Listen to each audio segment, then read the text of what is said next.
حکم کدھر ہے؟ جی بخاری میں ہے، مسلم میں بھی حدیث موجود ہے، مالک بن حویرث والی، بخاری میں ذرا تفصیل کے ساتھ ہے۔ غزوہ تبوک کے موقع پر آئے تھے وہ 20 نوجوان، جب واپس جانے لگے تو نبی علیہ السلام نے فرمایا صلو کما رأیتمونی اصلی، نماز اس طرح پڑھنا جس طرح مجھے نماز پڑھتے ہوئے دیکھا ہے۔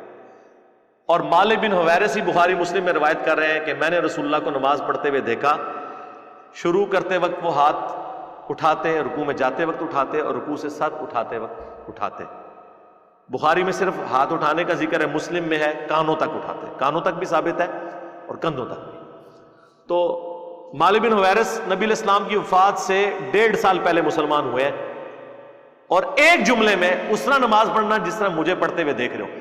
اب جو عمل نبی علیہ السلام نے کیا ہے وہ عمل جب وہ رپورٹ کر رہے ہیں تو اس میں شامل ہے۔ جی حکم کدھر ہے؟ حکم موجود ہے بخاری کے اندر، بلکہ جلسہ استراحت بھی روایت کیا ہے مالک بن حویرث نے بخاری میں، کہ وہ پہلی رکعت میں اور تیسری رکعت میں اس وقت تک کھڑے نہیں ہوتے تھے قیام کے لیے جب تک کہ وہ بیٹھ نہ جائیں۔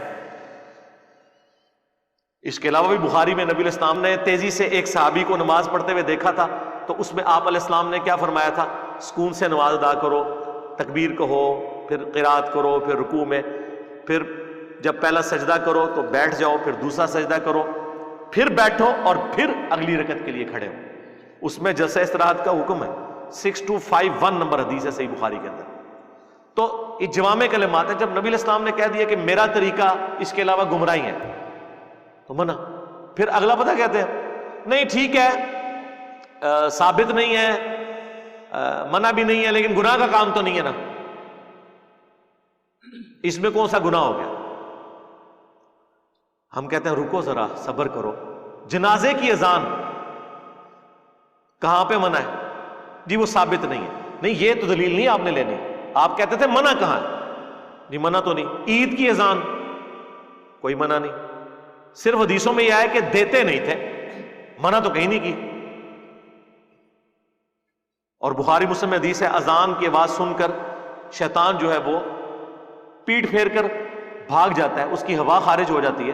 تو عید والے دن تو 2 اذانیں ہونی چاہیے، جو لوگ سال بعد مسجد میں آتے ہیں شیطان کو بھگایا جائے، لیکن نبی علیہ السلام نے نہیں دی، اس کی وجہ سے اقامت بھی نہیں ہوتی۔ نماز دن کی ہے اور جہرن ہوتی ہے، حالانکہ دن کی نمازیں سری ہیں، ظہر و عصر، صرف جمعہ جہرن ہے اور عید کی نماز جہرن ہے۔ کیوں؟ نبی علیہ السلام نے اس طرح تعلیم فرمایا۔ منع نہ جنازے کی اذان ہے نہ عید کی۔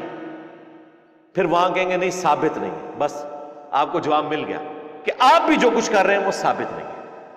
اس کو آپ گستاخی کی کیٹیگری میں لے جا کر اور ایک جذباتی طریقے سے اپنے معاملات کو لے کے چلنا یہ بالکل غلط ہے۔